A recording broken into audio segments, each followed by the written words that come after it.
大家好，我是邱平，我现在在江苏南京。之前我们在河西走廊以及陕西、山西、河北看到万里长城以及长城上面一些非常重要的关口、关城、关楼，那些保存完整的基本是明朝修建的。今天呢，我们来到了南京城墙，这些呢也是明朝时期修建的，是明朝开国皇帝朱元璋修建的。特别有意思的是，在这个城墙下面呢，还埋有聚宝盆。今天呢，我们就能够看到传说中的聚宝盆到底是什么样子，这是不是非常有意思啊？我们现在看到的这个就是明朝的南京城墙，在公元1356年，朱元璋呢攻占南京，改名为应天府。10年后的1366年，朱元璋遵循高筑墙、广积粮、缓称粮的方针，开始下令修筑应天城，即我们现在说的南京城。规模宏大的南京城墙使用了5省37府近200个县级以上单位，约3.5亿块城砖，历时28年终于建成。南京城墙由内到外有宫城、皇城、京城等组成，其中城墙周长达到35.26公里，有13座城门，是世界上现存最大的砖石构造的都城城墙。这个南京城墙呢，跟我们在其他地方看的城墙有点不一样，大部分我们看到的是砖结构的，而南京城墙呢，它是砖石结构的，下面基本是由巨大的条形石组成，在上面才采用了一些砖块，有些地方可能全部都是由条形石组成。你像这一块，我们看得非常清楚，底部到顶部全是石头。我们再看其他的古城，比方说古洛阳城、古长安城，都发现呢它是四方四正的，包括现在去这些地方都能看到一些痕迹。而南京城呢却是不一样，它建造方式十分特别，它就摒弃了以往旧城墙的矩形、方形的设计，因地制宜，依照南京的山水走向来进行构建，充分的发挥了山川水系的自然防御作用。这就是古南京城的一个效果图，大家仔细看看，是不是跟我们之前看的不一样？那些深颜色的就是保留下来的南京城墙。在南京城墙外面可以看到很多湖跟河流，就是在南面是以外秦淮河为护城河，北面呢是以后湖为屏障，东面呢是一座大山中山。无论是军事防御作用还是营造设计思想，都是世界之最的。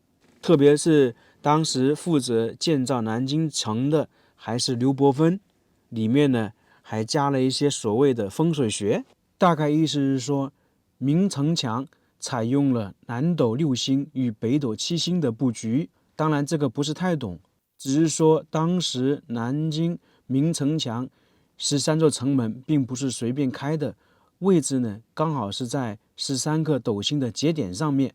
简单介绍了一下这个南京城墙的历史，我们现在就准备去上面走一走，先去这个南京城的正南门中华门看一看，看看这个城门壮不壮观呢？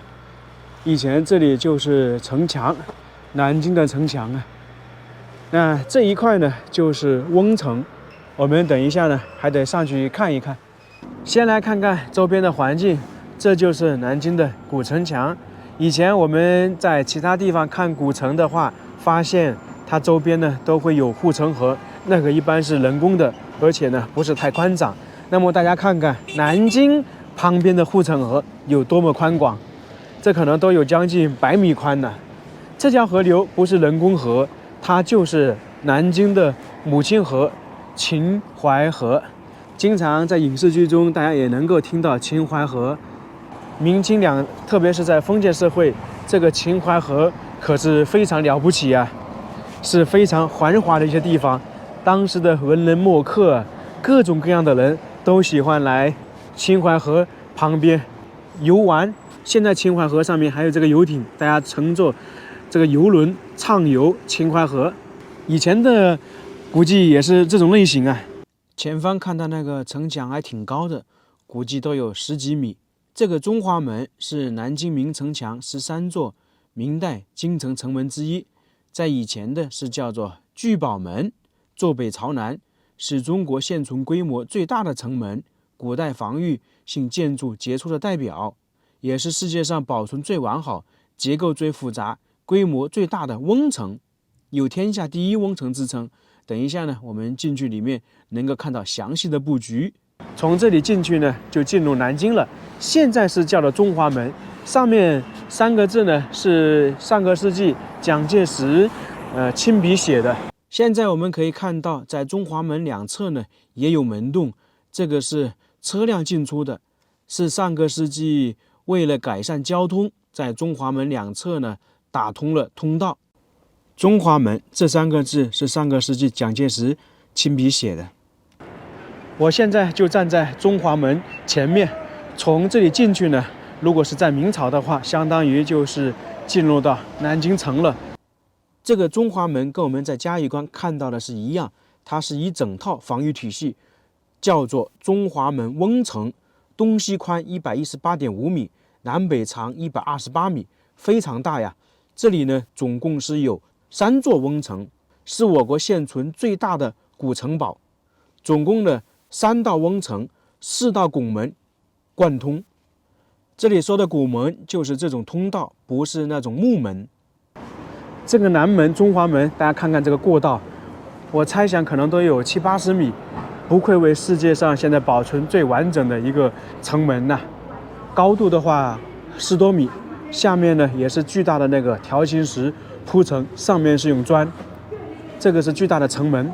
那么它这种城门防御体系是非常重要的。我们经常在影视剧中，如果有敌人攻打这个城门，会把这个撞破，就能够直接冲进去，进入到瓮城里面。而在南京这里是不现实的啊，它这里有好几道防御体系，这个门是1道，然后我们再看看旁边，这里还有一个凹槽，这个凹槽大家看看是干嘛的？很多人可能以为是流水的，不是啊，这个凹槽大概宽度是20厘米，那个深度18厘米，它这个呢也是一道防御体系，叫做千斤闸。中华门当时在每个门洞上面都设置了可上下启闭的闸门，又称千斤闸。千斤闸呢是城墙防御守备的重要部分。当敌人攻入瓮城之后，这些守城的官兵呢就可以迅速放下闸门，阻止敌军继续进入，同时呢可以切断退路，配合长兵洞城门的守军，可以有效的歼灭敌军。现在这个中华门的千斤闸已经不存在了，我们只能看到一些残留的痕迹。它这个开关呢是当时在顶部，在通道这里还有个小门进去，这就是长兵洞。整个这一块长兵洞非常多啊，在当时有2个作用。第一呢，就是储存物资，这个是平时的状态，因为这个城墙上所需要的物资也很多。那还有一点呢，暂时是用来藏兵的。你比方说，如果敌人他把这个第1道城门攻破，进入到瓮城之后，千斤闸一放下来，那些进入瓮城的里面的敌人呢，就变成了瓮中捉鳖，退不出去。那么长兵洞的人就会出去攻击。它这个长兵洞并不是只有1层，上面2楼、3楼都有。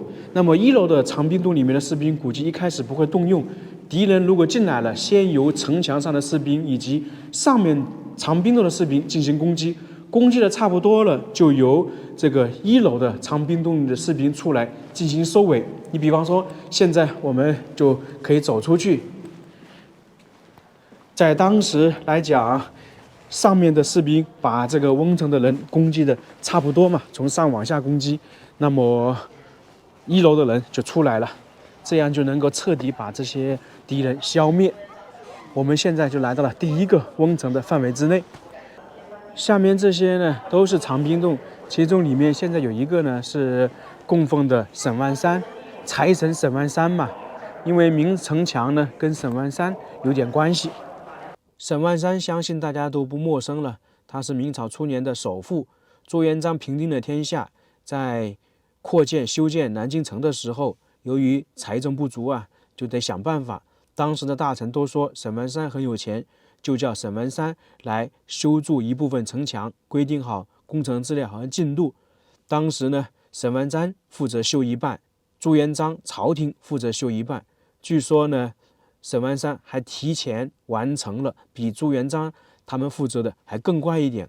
特别是有传说，朱元璋当时负责建筑的那段城墙当中，有一个城门总是建不起来，说的就是这个正南门、中华门。有人就对朱元璋说，沈万三家里有一个聚宝盆，是宝贝，有灵气，如果拿来埋在城门脚下面，就可以镇住邪气，城门呢就不会倒塌。这个不管是真是假，那么肯定是要打沈万三的主意。朱元璋当然是同意了，于是呢，沈万三就献出了聚宝盆。等一下呢，我们还能看到那个埋聚宝盆的位置。据说呢，这个聚宝盆放在城门脚下面，果然就建好了，并命名这个城门为聚宝门，就是我们现在说的中华门。这个聚宝门的名字沿用了明清两朝500多年，到了上个世纪才改成中华门。传说中的聚宝盆就在眼前这个位置。我们现在看起来上面是一个建筑，那这个是后面加的。那原本的聚宝盆呢，就是在这个下面。在明朝建成之初，由于财力呢匮乏，名声呢当时不太好，皇帝呢与群臣就商议，在大门这里呢附近放一个聚宝盆，就是以助国运。聚宝盆很多人可能都以为只是为了聚集财富，其实不是如此啊。它这里城墙放聚宝盆有3重作用，一个呢是聚财，希望大明王朝的国力蒸蒸日上；第二呢就是辟邪，相当于是要大明王朝能够稳定；修德，大明王朝的君主大臣、老百姓都能够有很好的道德，这样的话大明王朝才能一直传承下去。如果单单只是聚财的话，一个王朝单靠聚财能够传承276年吗？不可能的。这3者是相辅相成的，最重要的就是修德，有德嘛，使家族传承。经常说富不过3代，那是指财富富不过3代。你如果说注重修德，那家族呢很有可能就超过3代。当时聚宝盆埋在这个下面，上面呢还有一座建筑，应该是一座塔，后面呢也是损毁了。在明朝的时候，这个建筑呢肯定是保存比较完整，到清朝就一直存在。这个聚宝盆现在还在不在呢？据说呢还在这个底下，因为经过考证，在以前呢，太平天国攻占南京之后，他想把这个聚宝盆挖出来，包括上个世纪呢，也有人想把聚宝盆挖出来，但是有这样一种说法嘛，墙在，聚宝盆在，聚宝盆不在，墙就不在，相当于是地基一样的。也就是说，这个聚宝盆呢，后面就没有被挖出来，一直放在这里。说了一下聚宝盆，我们现在去看一看聚宝盆到底是什么样子的。这个就是我们常常提到的聚宝盆，它就是长这个样子。大家猜一猜，这个聚宝盆是什么材质做的？很多人可能以为是黄金做的，其实不是啊，它这个是铜铸造的。我们常说的金盆洗手也是属于铜制造的。我们现在来看一下这个聚宝盆，它上面是有很多雕刻的，特别是下面4个角，那是属于貔貅，相传是龙子之一，辟邪主惜财守财，那么这个呢就代表财富。而两边呢是象头，寓意呢吉祥如意，出将入相，平安顺遂。大家发现没有，这个聚宝盆它是由2部分组成，上面是盆，下面是基座，一个圆一个方，天圆地方。在这个盆上面还有12生肖，又叫属相，代表人。那么代表人是什么意思呢？人吉祥，人出将入相，人平安，人有财富。因为整个这个聚宝盆可能都是为了人服务。在上面呢还有回文，相当于是富贵连绵，周而复始。说的简单一点，这个聚宝盆上面所有的雕刻都是有含义的。在这个聚宝盆里面还有铭文。整体而言，总的代表聚宝盆是我们一开始说的聚财、辟邪、修德。这样的话，综合起来，才能使你这个家族传承一直下去。我听导游说，埋在城墙底下的聚宝盆就是这个样子的，也就是说，沈万三的聚宝盆就是这个样子。因为传说沈万三的聚宝盆被朱元璋拿来放在这个城墙下面。看完了聚宝盆，我们再来看一看这个中华门。往前走一走，就是第二道拱门，在这个地方同样是拥有千斤闸的。比方说，如果敌人攻进这个瓮城，因为每一个瓮城的话不是太大，敌人就会一直往前走，那么这几道拱门上的千斤闸就可以把敌人分开出来，分割包围。这里呢就是第二个瓮城了，再过去一点就是第三个。这个下面没有什么特别的，我们现在就准备去城门上面看一看。这里有一个通道可以直接上去，这个不是原版的，是为了大家参观方便，管理处修建了这样一个通道上去。用的砖呢也是老砖，由于南京城墙它遗留了很多嘛，有一些那个砖的话就收集起来了。听导游说，这个库房里面还有50万块砖。那么以前他们是怎么上城墙呢？就是通过东西两侧的马道上来。将军呢是可以骑马，那普通的士兵可能就要走上来。那为什么叫马道呢？当时运送物资也可以用马拖着上来嘛。这个还是比较大的，这一块呢才是属于城内。这个瓮城旁边这一块范围，当时还是属于城外。在不远处呢，就是那个夫子庙，然后这一块是一些徽派的建筑，老门东都在这里。在当时，沈万三也居住在这一块，也就是说，整个南门、中华门这附近呢是商业中心、居民区。来这边看一看，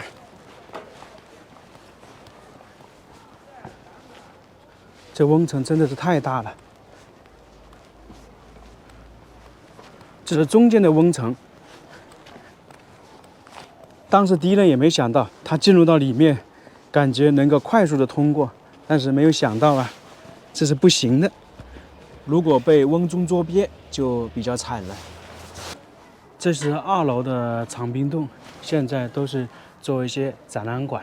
那当时敌人如果来到这个瓮城里面，把那些千斤闸一放，那么在这些藏兵洞里面的士兵就可以全部出来了，攻击下面的人。现在去3楼看一下，上面呢就是南京城墙了。我们刚刚站的这一块还都是属于中华门的地方。这个城墙上面好多砖都有字的，这写了洪武。这上面还摆放了一些武器，当时防御的设备。这些是明朝大炮，不知道是不是明朝保留下来的，反正看起来是有一定年代感的。